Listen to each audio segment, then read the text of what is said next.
GM, just testing my mic. I hear you just fine now.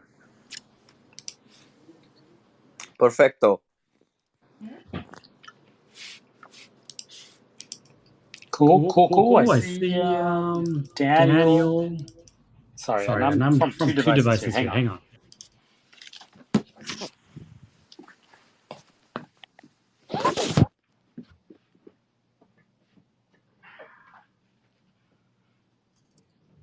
Okay. Can you hear me? Oh, you know what? I left myself unmuted somewhere else.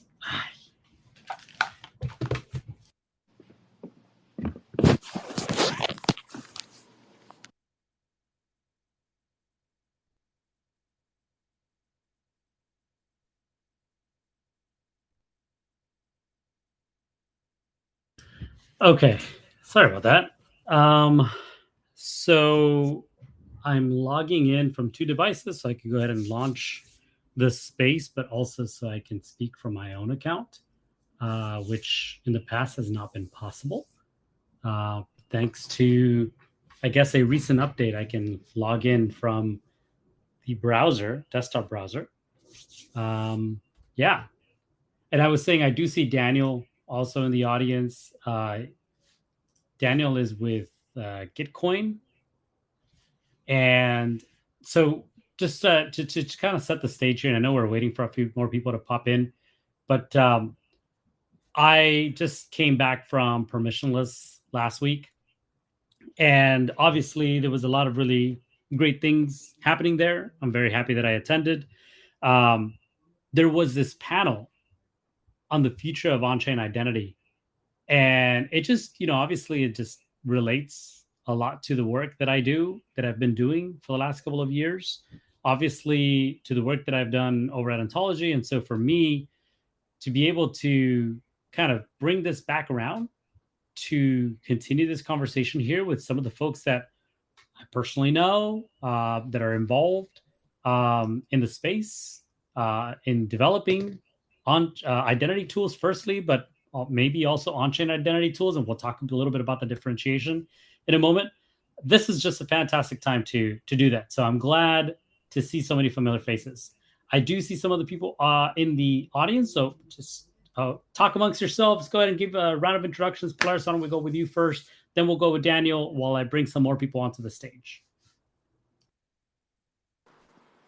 Hello. And thanks, Humpty, for giving me the mic. I'm a fellow blockchain enthusiast, I would say, who's been around the block. And been part of Ontology for the last 3 years now. And I love talking about on-chain identity, decentralized identity, the future of web, and the future of blockchain. I believe this technology is awesome, and I think it's got revolutionizing potential in the way we do things, in the way we do businesses. And that's the little intro about Polaris.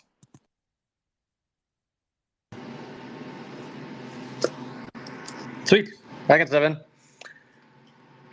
Hi, everybody. Daniel. I am the DevRel lead for the Gitcoin Passport product.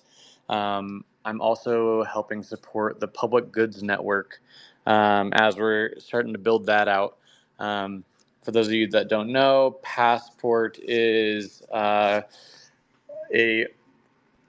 civil defense tool, developer tool that can be built into a variety of different Web3 use cases to protect airdrops or governance tools or community content or a variety of different tooling within the Web3 space from civil attacks. So essentially a user would go onto they would create a passport. They would then attach a variety of different stamps to that passport, and those stamps represent activities on the Web3 in the Web3 space that prove that you are a human and not a Sybil. And those stamps add up to a specific score that can then be used by developers to help gate content or gate access. Super happy to be here. Yeah, thanks, Daniel. Glad you came up. And I'm just going to share a little bit about, I guess, ontology, first of all, but then also a little bit of interesting connection between myself and the Gitcoin Passport product. So firstly, hey, everyone, Humpty Calderon here, longtime Twitter Space host or Spaces host. I've also been a contributor to Ontology now for a little over 2 years. If anybody really wants to kind of get a deep dive into Ontology, I think they've done a pretty good job at putting together documentation and studies and just a bunch of great resources. Just go to ont.io. For me, I obviously they've been in the space for over 4 years. Came in first, building layer 1. But for me personally, Ontology's kind of North Star and where it's aligned to me personally, the work that I do, is they've been a long time developer for decentralized identity products. And that is working together with, institutions, organizations like the W3C to develop, standards like the DID standard, and then their own implementation, which is OntID, and then reputation scoring mechanisms for DeFi and for DAOs. I personally was very, very hands-on the latter last year, developing Orange Protocol, which is really that credentialing platform for individuals and organizations to earn that reputation and unlock novel experiences. So that's a little bit about myself and Ontology. But I did want to also, I guess, share this little story. And it's like I said, I just came back from permissionless, and I came in early because I wanted to check out the hackathon. I did not think I was going to be participating, but I'm glad I did. When I went in, there was just so much excitement, in the air. Everyone from the organizers, which BuildBox was involved, 404 DAO. I want to make sure I give them their flowers because, oh my God, they were amazing at putting together a fantastic event.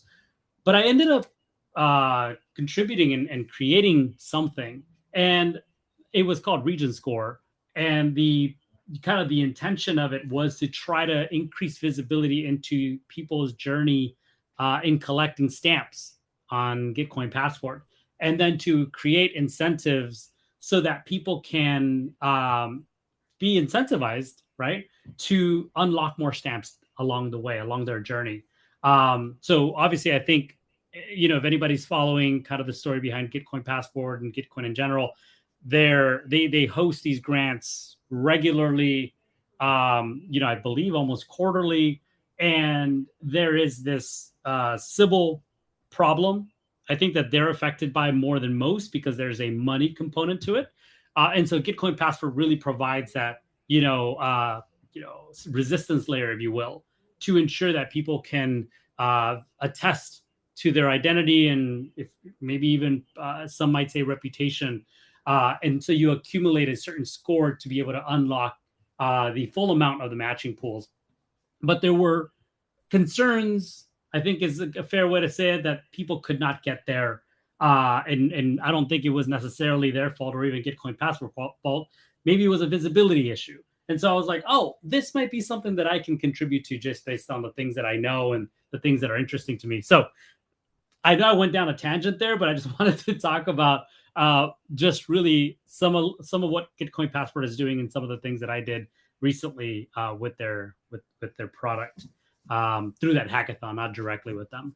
But anyways, we're here to talk about identity, and who better? I mean, I think Gitcoin Passport is definitely a fantastic project and one that is leading in this space of digital identity. So maybe the best way to start this, while we wait for a few more people, I did send an invitation out to some folks. And if you're listening and are not able to join, maybe try on mobile. I know on desktop the experience doesn't always work so seamlessly. I believe Harshi, I saw you on the kernel Slack, and we chatted about this for a little bit. So if you wanted to come up, just raise your hand. If not, just accept the invitation that's sending you to come up to speak. But with that said, why don't we start with Daniel, and maybe then we'll go to Polaris and anybody else who comes up to the stage. What is just digital identity in the space of Web3? Like, how would you define that? Maybe not always from just the perspective of your product, but just in general. And what are some of the best examples that you've seen? Maybe you can tack on to that of digital identity, playing out in the Web3 space. Daniel, why don't we start with you if you don't mind? Don't mind at all. Identity is super interesting in the Web3 space. I guess, first of all, some quick context. I used to work for Twitter, and identity was very interesting over there, too. I was working for their developer platform. And just the fact that Twitter, a centralized company, owns all of the user data and can do really whatever they want since Twitter's data is public inherently, is kind of where I'm going to go with I guess this whole discussion. So one of the things I'm most excited about with identity is the fact that you have a complete control over your own identity. You have complete control over who gets access to your identity, the content that's related to your identity, and all of the activities related to your identity can be tracked and rolled up into some really great systems, such as Gitcoin Passport or a variety of other personal or identity scoring mechanisms that are out there that we're also working with. So what I'm most excited about is just how you can completely curate your identity and develop this reputation, develop this trustworthiness score online so that you can then go and engage with a variety of different platforms, but knowing that you're only sharing the information that you really would like to share with those platforms. So I'm extremely excited about the prospect of really the control around your own identity in the Web3 space. Yeah, and I appreciate you kind of sharing also for context your background and maybe even through that experience sharing the differences between traditional Web2 identities and Web3 identities. Polaris, did you have any thoughts? I know you and I have been chatting about this for millennia now, as your God Pepe would suggest.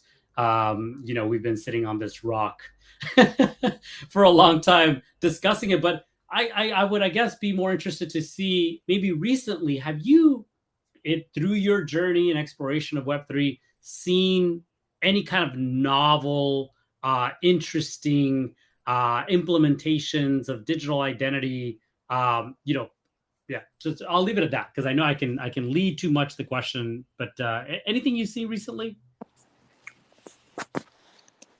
I think in terms of like full incorporation of digital identities, we still haven't like fully encompassed it yet. But I can see like from last year that like governments have started incorporating certain aspects of digital identities onto their platforms, and they're still like um, exploring like how to fully integrate it. But for me, um, I think like the word itself, digital identity, is something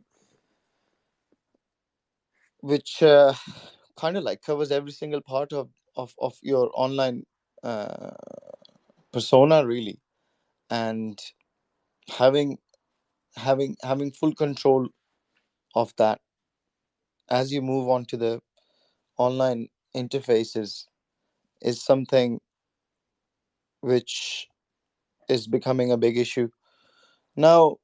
When we talk about like a, a fully working product, I think there's still an aspect of ambiguity in how much control do we actually need to give to the user, and what exactly, like, I think we still, like, there's an aspect of ambiguity there. As a result, we haven't really been able to fully utilize the power of did in its full construct.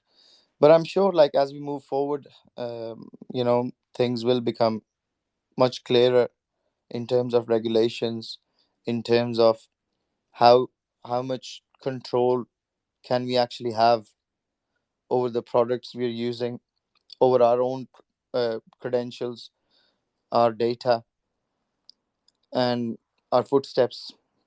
So, yeah, it's kind of like a mixed answer, Humpty. And I know we've been talking about it for years, but yeah, things are moving, but they seem to be moving at a very steady pace in terms of real product. And I haven't really seen that being incorporated. We've seen like partial implementations of DIDs here and there. But Yeah, yeah, in its I own would say. entirety, Sorry, go ahead.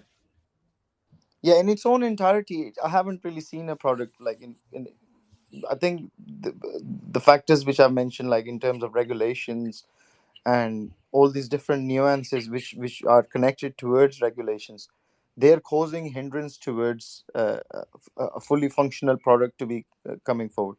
That's just my 2 cents on it. Yeah.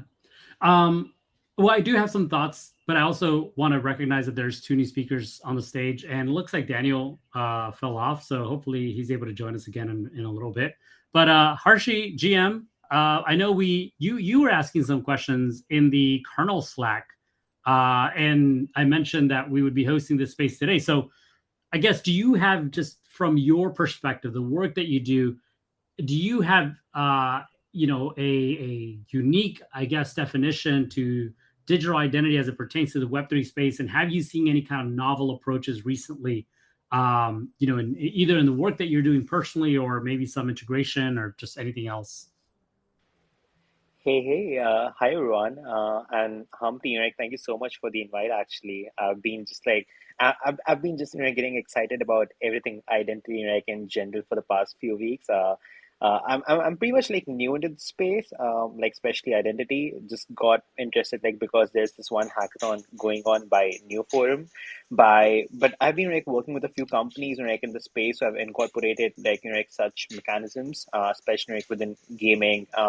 And people who have been building their own passport solutions.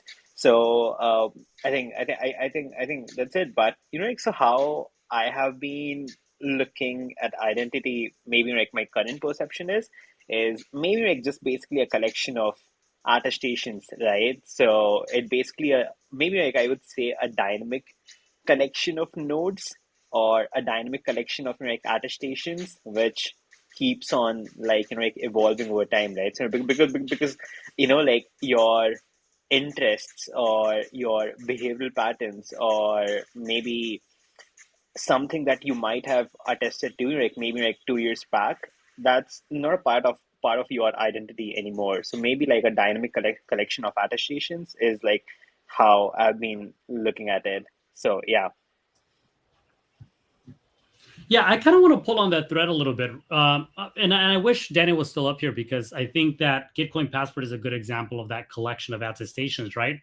Gitcoin Passport, or the stamps specifically, it's a product where, based on multiple identities across both Web2 and Web3 applications, you can verify or attest, I guess, to being human, right? To having one unique identity. And then you can build up your reputation score from that same app, based on the quality of attestations.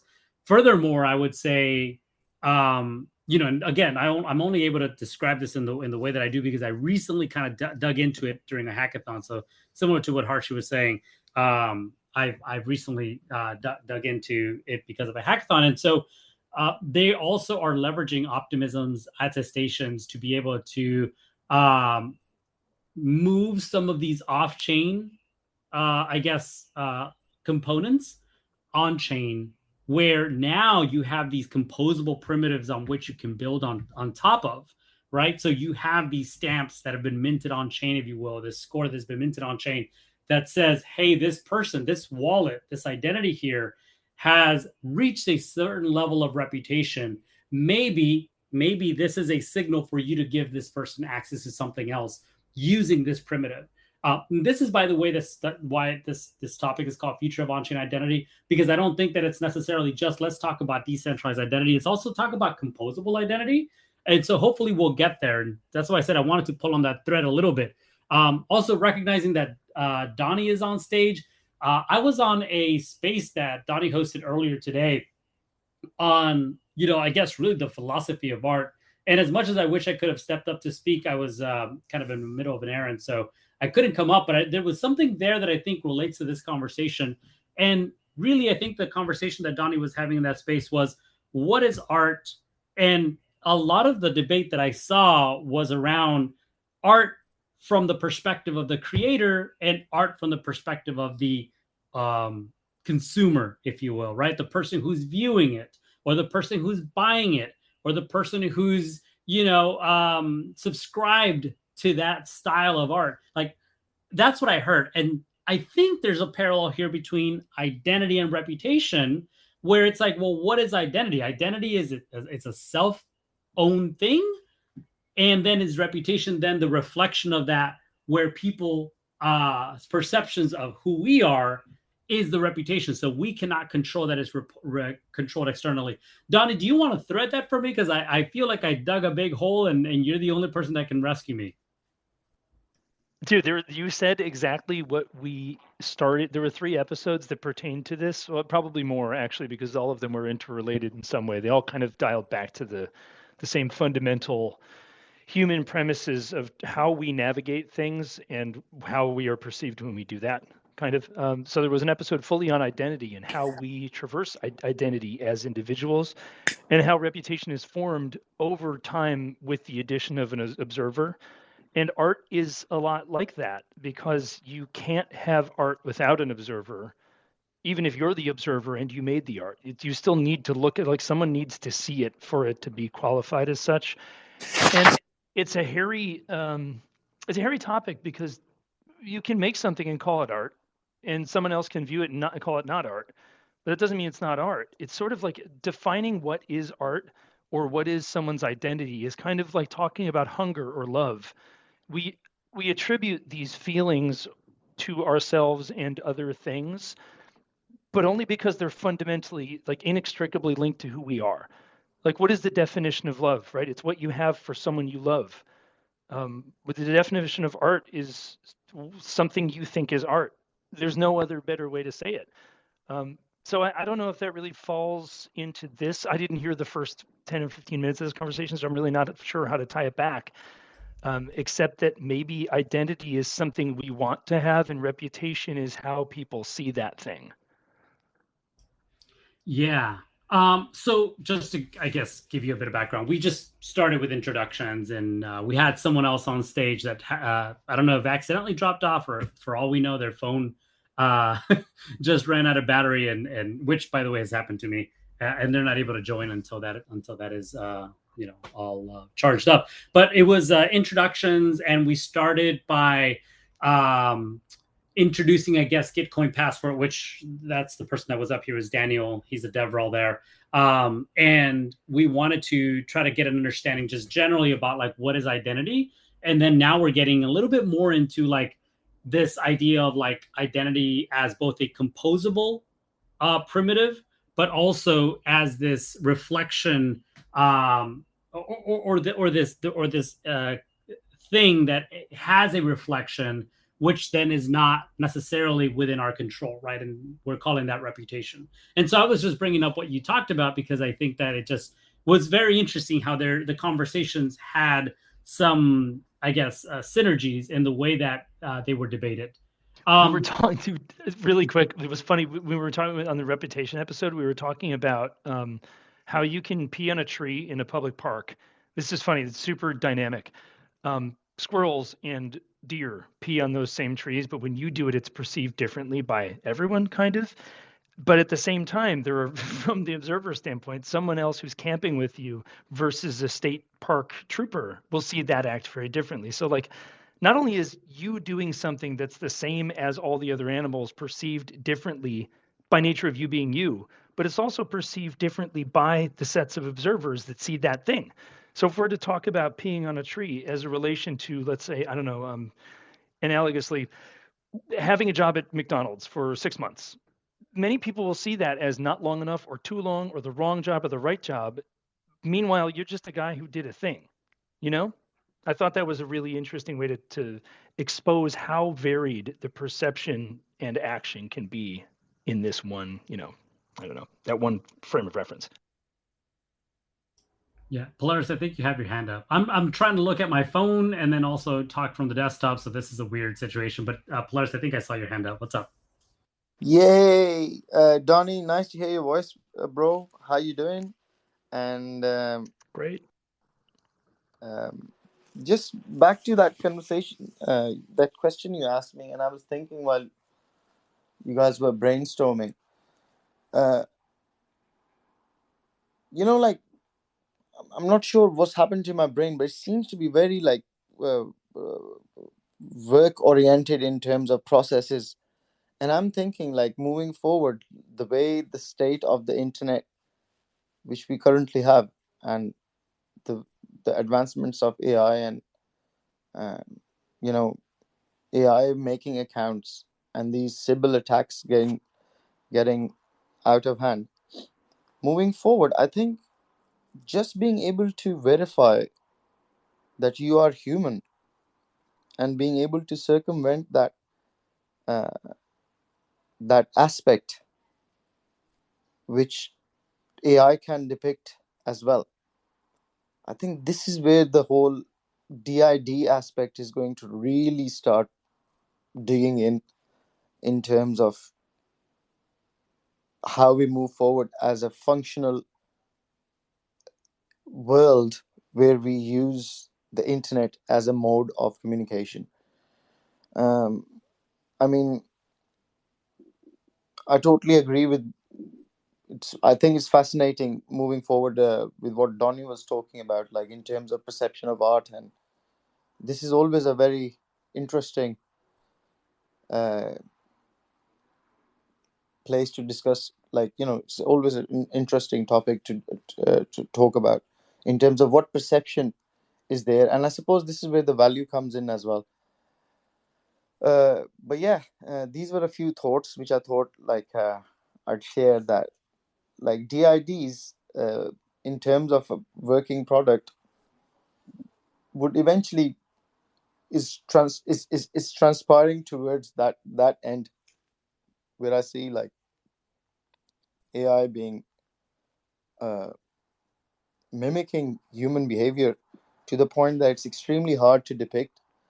And the same software can like create accounts if you're trying to like use a blockchain to do something, and if it's like transactions are free, then you are guaranteed to get attacked. If your website is like not resistant to DDoS. So all of these things are like exploits which will eventually be able to prevent it. And then I was looking at it from another angle as well, in terms of knowledge, right? Like, that why do we use the internet? It's like it's a hub of knowledge, and then being able to verify which knowledge, and then that GitHub intervention where they're creating these little mintable aspects which you can utilize towards creating some sort of a identity, similar to what ontology is doing as well. Creating a reputation based around your digital footprint. I think moving forward, Yeah. this is very, very crucial, I think. Yeah, go on, Humpty. Yeah, no, so it was, I guess I also wanted to keep pulling on some threads here to keep the conversation moving forward. And we started to talk about composable identity. And we were using, I think, passports and optimism, attestations, even reputation, if you will. I think if you look at Ontology's ecosystem, I would say Orange Protocol is a good example of that, with on-chain credentials, reputation credentials that are issued based on the completion of certain, retroactive tasks. What do we think are kind of some of the opportunities? Let's put our futurist hats on here. What are some opportunities in terms of composable identities, right?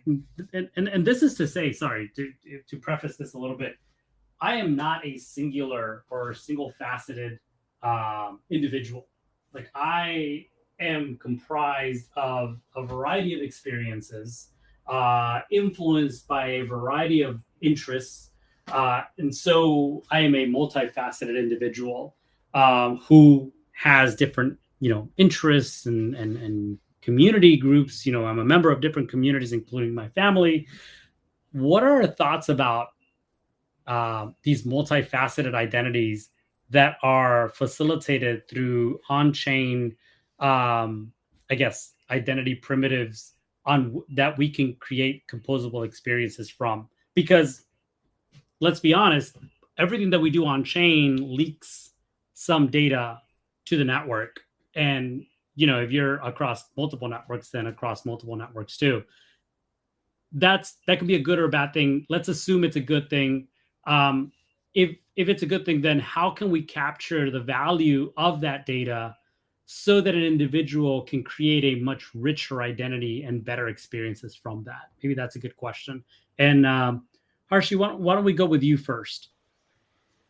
Yeah, sure, right. So I think like I've been again like digging deeper into this one like for the past 2 weeks, and I think like one of the main challenges which I have been currently seeing is every protocol or every application has been like trying to like maybe build their own standard like so one of the question platforms I was previously working with, like they were building their own passport solution. So it's now okay, like they have like a richer identity, but it's only like mapped to the footprints or the behavioral patterns like that's happening like within their own walled garden, right? So even if they try to use, even if like any advertisers who are coming on these question platforms, if they try to use that passport solution, that doesn't actually showcases like a holistic view of that person, because it's basically like 5% of that human, right? So maybe like there are like 95% other interests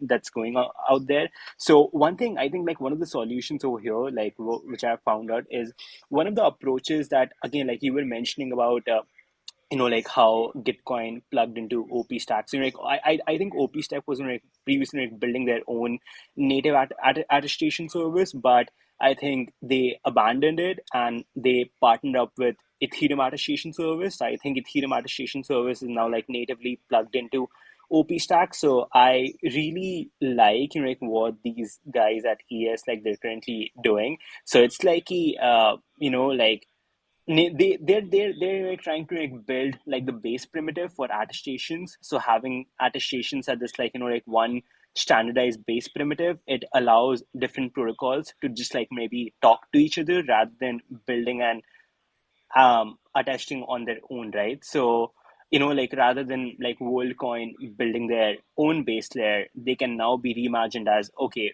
we are just attesters of your eyeballs, right? So rather than being an identity solution in itself.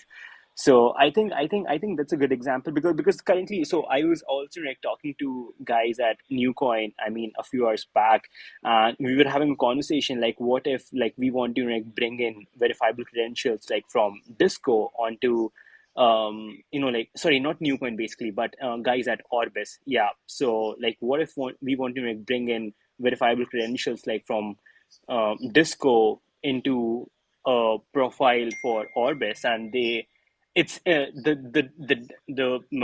developer there, like he told me like it's a complex process, but it's not like difficult, right? I mean, like we can do it, but it's a step by step process. I mean, like, so you have to sit and then you have to like integrate like protocol by protocol and protocol inset, like what if all these protocols build on these base primitive, and all you have to do is like there are a bunch of schemas, right? That's it. So all of this attestations are on all aggregating like on a single profile. So as a developer, you just have to just collectively just like use Ethereum attestation services SDK and just like, yeah, it maps all your footprints. So like, so there is this like one guy who's building this application on top of Ethereum attestation service. Like it was a sort of a Kindle like application. You can just like mark any book as read, and that created that basically attested in a created schema on Ethereum attestation service. Like, so now all you have to do, like as a developer, you can just like pick those attestations from that application, and maybe like from Gitcoin, because it's also running on Ethereum attestation service, and it's fairly easy. Just like just you have to just like work with one SDK. So I think like I think I really loved it.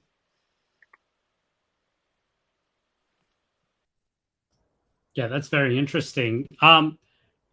Donnie or Plurs, I guess anything to add here specifically, or just to the original question? If you could rephrase the original question into something, I was listening, but I was having difficulty parsing what it means to me. Would you mind rephrasing it? It's an interesting way of saying I was not paying attention, sir. No, not at all. I wish no, I was rather. I wish that was the case. My brain just didn't. I couldn't get it, man. No worries, man. Just asking in terms of like all the data that we're producing and sharing on chain, if you will, right? Whether that is transaction data information, whether that is NFT holding information, whether that is a legitimate attestation that we've issued or verified on something like EAS, for example, or Gitcoin Passport. What are your thoughts about like the future of on-chain identities? That is the title of this space. So I just want to make sure that we're talking about that specifically now, as it relates to these different facets of ourselves that we are sharing on chain, right? And maybe using as a comparison the fact that you and I are multifaceted individuals based on our personal experiences, which are not on chain, sure, but as just to draw some sort of like line between our quote unquote real selves and our digital selves. Plurs, do you want to hit that one first, man? I got a couple things, but yeah, sure. Fire away. Muy interesante. I'm picking up Spanish very a lot of it. So like every time there's a response, I have some sort of a word for it now, because it's been about 3-4 months now I've been a student of Spanish, still learning. Anyways, back to the topic. Look, this answer, the way I gave it, is basically was a part of the answer which I'm going to relate to. We as human beings have got different aspects to ourselves. When we wake up, the face which we have in the bedroom is different to the face which we have in the house. And then as soon as we go out, there's different interactions. Then if you're at a place of work, the way you will interact is not going to be the same as when you're in a restaurant, or when you're in a bar, or when you're interacting with your childhood friends, or when you're interacting with the friends which you met when you was older. So as far as interactions and as far as like multifaceted beings are concerned, we all are in one way or another. Now, how does that relate towards our existence in a digitized format? So the easy way to understand all of that is, from my perspective, that like we would possibly need the same type of like aspects which we deal with as humans in real life, which I mentioned, like different aspects of our real life. So now we're in a digitized format of that, where you're dealing with your identity, where one aspect of that identity doesn't need to be related to another aspect.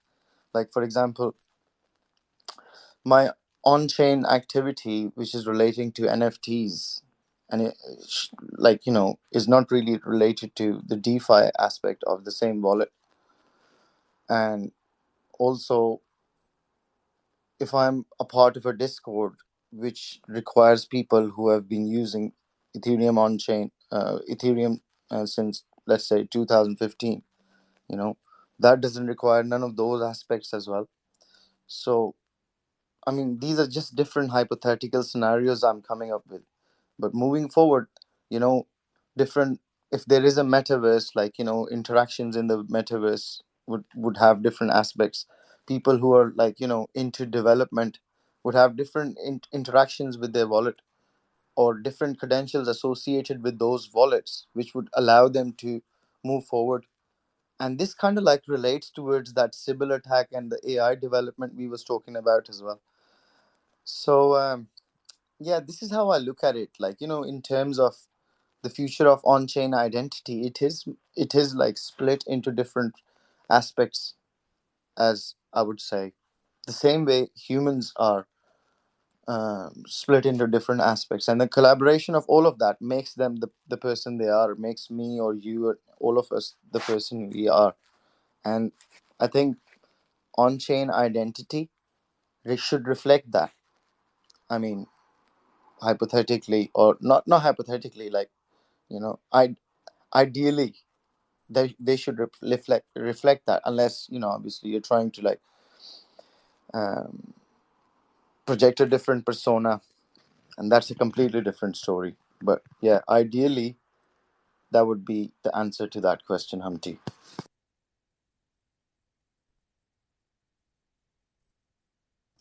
Donnie? Yes, sir. I think that this is one of those. The reason I wanted you to clarify the question was because I was having difficulty figuring out what angle what my stance is, and I kind of don't have one because That's it's fine. you know what I mean? It's a really vague topic, but I do have I have thoughts on it. I just didn't want to go down a rabbit hole that was not related. But I'll do that, and you can tell me if it's in any way related. We like the rabbit hole here. Come on now. You must Great. be new here. Let's live in it. It actually has been a little while since I've been back on this space. We skipped a week or two because of permissionless and something else, right? Didn't we? A family thing we that were was going on. airports. Yeah, That's right. That's right. So yeah, I'm getting back in the groove. A grocery bill can be an incomplete view of someone's diet. And if you choose to only share, even though that's like what's automatically shared, let's say that's blockchain data. And if you don't input anything further into the machine, nothing else is read. Or if you only shop with your alt account and then you upload your other things manually that you've eaten, you can also portray a diet that you don't have at all, which I think is both good and bad. Not are we even having a conversation about whether it's good or bad? I don't know what good or bad mean in this case. I think are an entirely different space. But we choose to look differently everywhere we go, and we do that when it's beneficial to us. And I think the overall point of this, for my purposes anyway, is that we get to have a score that is true, or a readout of ourselves that is true in some way or another when we want to, and ideally we can shed it when it is beneficial for us to do that, because we do that when we go to a new bar, right? We have shed our previous identity and we're walking in as a blank slate ready to create a new thing. But it also means we have no credit.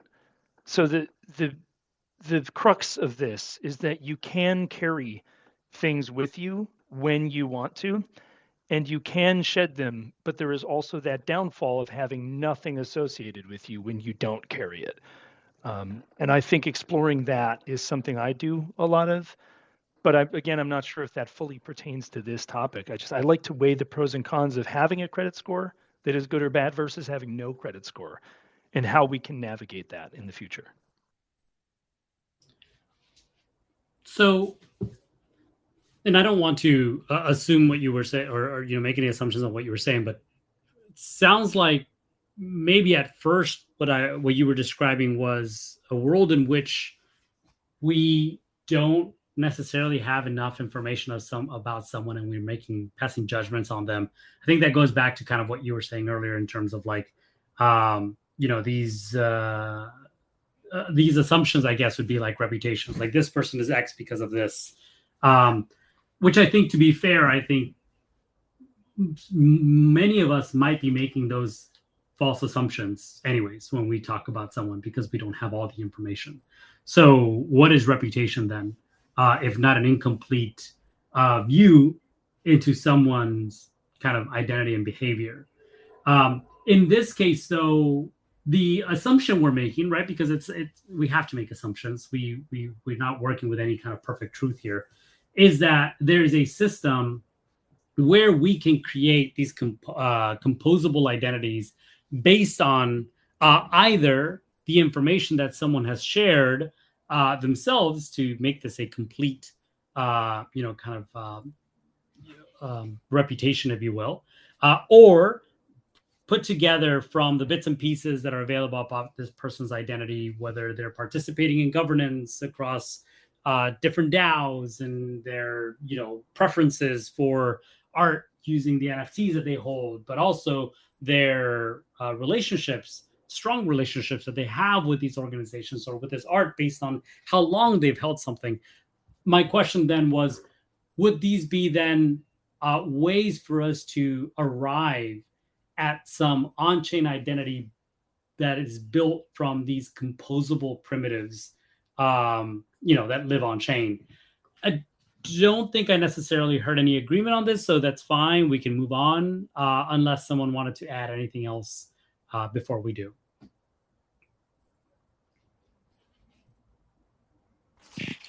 I think Harshi had his hand raised.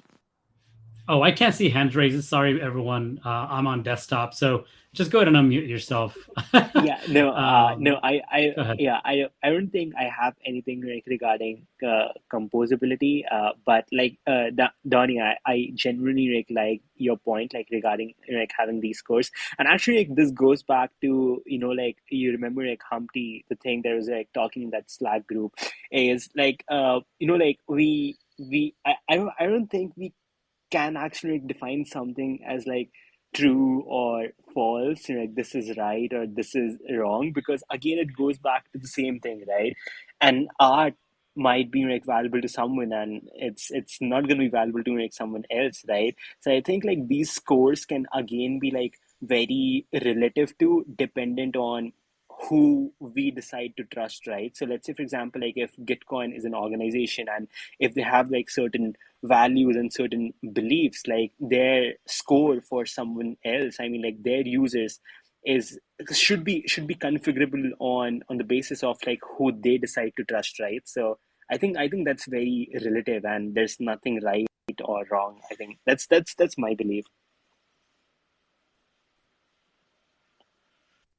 Yeah, I've also played with this idea, and thank you so much for adding that context. And I just, while you were talking, I went back to that Slack to make sure I wasn't missing any other conversations that started there and that we can bring in here. And I noticed, because your name here is all a one word versus there it's two words. It's Harshal.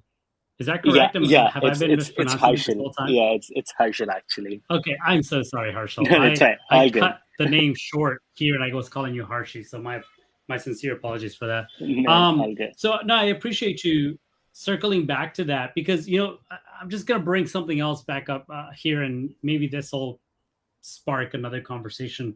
I honestly do hope it does. I've been thinking about this problem, I suppose you can say, because I think with this technology being so novel, it isn't just solving some things, it's creating a lot more problems too, for which we have to solve, which I think is actually the interesting part of just being so early to a lot of this technology. And that is that a lot of reputation, specifically to digital identities, is contextual. And I think, I mean, this might sound like a duh moment, but hear me out. I think it's contextual. And because of that, it's important that there are different reputation systems built for different types of applications. So there could be cases where certain types of behaviors are preferred to participate in an application and a product and an ecosystem and a community. And coming forward with, a score that has calculated your reputation based on, these levels of activity and behavior that are not at all in line with what this product or community wants, from their members, is not going to be a good way to kind of measure someone's kind of, or having that be a signal for someone being a member there. So I think it benefits either creating multiple reputation systems that people can subscribe to and generate, these. I'm gonna keep calling them scores, but it's probably the wrong word. These scores from which then we can derive some sort of understanding of who they are and what their activity is, or create an open reputation system that allows for the modular development of different parameters for who we want to onboard, right, to our communities, if you will, and using that to then measure the people that are coming through to see if they are in line with our own values and our own needs. I mean, what do you all have any thoughts about that? I'm really trying hard here to describe that without falling deep down a rabbit hole and starting another tangent on my own. I think I do. I think I have thoughts about it. I think that it, in stark contrast to, say, like a universal personhood credit score, like when a country does that to some, or would do that to someone, that is ascribing a value to a person, regardless of context. It's like, are you good or bad? And a modular system would allow both parties to interact in the ways that they find meaningful. And to go back to the peeing in the woods thing, I might want on my record that I pee on trees in the woods. Not to go back to this, but I mean, I guess it's controversial. So maybe there are environmentalists who think this is a really desirable quality and they want to hire me for the environmentalism job that I want, where park rangers think it's a sacrilegious breaking of a rule and they don't want to interact with me because of it. And maybe those are both desirable outcomes for me. So maybe I want this thing that is undesirable to one community to be upfront. I want to be able to present this first because it's going to filter the way that I interact with the world in the way that I interact with the world in a way I find desirable.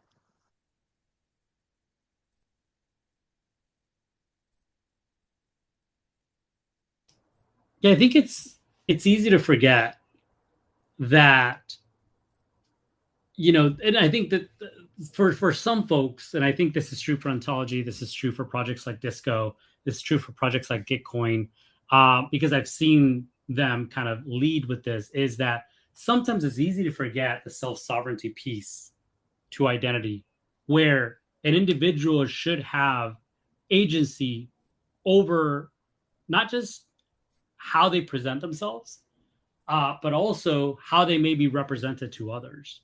And so it's important to, I guess, build systems that allow companies and organizations to ascribe some value based on their needs, but there should also be a way to incorporate values that people bring and present about themselves, to a given system. So I think that's what I understood from you, Donnie. Hopefully I didn't get too far from that.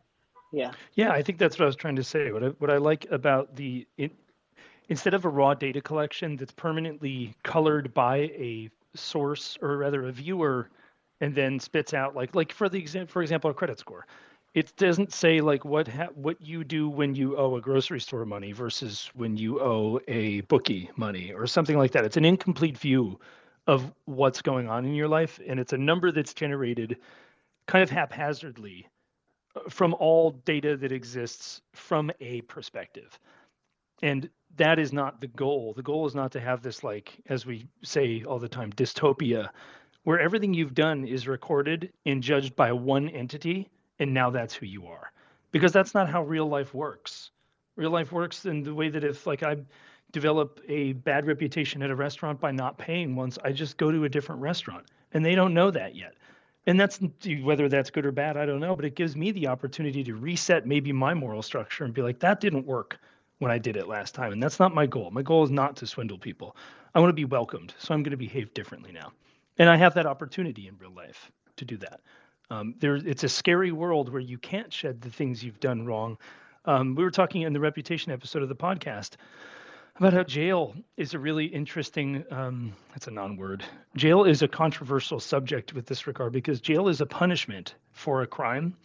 And if you do the punishment, you complete it for the crime, neither should be on your record in the future. So why is it that both are a strike against you by the time you get out? It seems like a strange system. And if we were to dial that up, turn all those knobs up all the way into this like dystopia where everything is recorded, I don't think that that's doing a good job representing what we care about as humans. That's really interesting. So I'm going to say definitely for anybody who's first time here, these conversations, we normally have them a little bit more open and we discover our way along we discover the topic along the way. Today was a little bit different. I wanted to start with a topic and I wanted to stick to it. It's a little bit selfish because I am planning on writing something about this and I wanted to hear people's thoughts about it. So it was kind of an opportunity to not just reflect on some of the thoughts that I had, but present them as well and have them be criticized, but also introduce new ideas to maybe something that I might have missed. So stay tuned for that. Also stay tuned for, all of the other calls or spaces that we have here on a weekly basis. Usually at this time, like Donnie said, we've missed a few. It's because we've been traveling to conferences, but also, there's some personal matters to attend to. So we should be back on schedule. Also, I'm going to shill, though, Donnie, please do shill yourselves afterwards. Donnie hosts a space once, if not sometimes twice a week, and he's exploring this space of like digital assets. And he's introduced some of the ideas that we've talked about here, which have to do with identity and reputation. So do listen to that. But I guess before we close out, anybody think we missed something here that we definitely should have brought onto the stage? If not, we can close it up.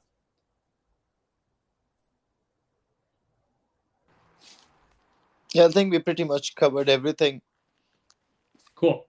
Okay, so why don't we just do a round of shills? We'll start with Harshal. What are you working on? Where can we follow you? Sure. I mean, like you can just like follow me on Twitter over here. I'm trying to be like more active. Second thing, I haven't been like posting a lot of my like views and all these things, but I'm just like planning to like start a blog or something. Just I love documenting. So I had like a solo podcast like 3 years back, but I'm trying to like blog everything. So that's one thing. What I'm working on is I currently for the past few months I currently work with a consultancy where we've been helping a lot of these like early stage founders like in helping raise their seed round. So he's basically kind of my mentor. Like so when I joined the Web3 space like 2 years back, so I'm working like mostly on the product aspects like with these founders. Previously, I was working at this company called Eclipse. They offer roll-ups as a service. Yeah, and I was also like working with this a couple of like question platforms in the space. So yeah, that's my thing. And I'm exploring like on-chain identity as a part of New Forum's identity hackathon right now, which is it's going right now. So the submission is on like 29th. So yeah, I'm super grateful to like be in touch with all of you guys, right? So it's actually like super healthy to like exchange ideas and yeah, just like form like-minded connections. Absolutely. And Harshal, I'll say if you want a little help and push with your blogging, DM me. There's this little project that I run called Crypto Sapiens, and we are pretty much a community publishing platform. So would be happy to have your thoughts there too. Oh, sure. That's going to be a great help. Thank you so much, Humpty. My pleasure. And Polaris, how do we follow you? What are you doing? I can't take you serious with that PFP, my brother. I'm sorry. Okay, brother. You don't have to take me seriously. But yeah, Yeah, I feel like you're sitting somewhere like that with your headphones on, taking this call. Is all I'm saying. Because you are pretty chill. Is why I also bring it up. yeah, bro. I'm just traveling the world at the moment. That's what I'm working on. You should Just be blogging about this, Polaris. I don't know why you're not, like, just doesn't have to be this essay. It just has to be like 100 words, like about your, because I feel like you're definitely one of the people in my timeline or in my feed here that could talk about the connection to, Earth and people and the world. And I want to connect to your story through that, man. So please think about it. yeah, certainly. Well, once the travels are finished, I think certainly I would sit down and I would like, at the moment I'm just like, absorbing everything. It's just overwhelming for me, like, exploring the world and also like, absorbing all the developments happening in the blockchain and stuff. But yeah, currently in terms of productivity, I'm not really working on anything specific because I just wanted to take some time out from all of what I was working on and just like do some traveling, and just explore that aspect of myself. But I'm slowly getting back into my mojo and like back onto my desk, and let's see how things go. Maybe travel blogs would be a good idea, and might sit down and write some. I'm going to give you $1 million idea. I don't know if you've ever heard, read, or watched Motorcycle Diaries, but this could be like Pepe Cycle Diaries. And yeah, man, $1 million idea. It's just your journey across wherever you're going, and then just sell that story. But first, start it and share it with us. 100%. All 100%. right, man. Thank you. And Donnie, anything on your end that you're working on that you want us to keep our eyes on, through the week? Because I know that we'll probably be here again next week, you and I.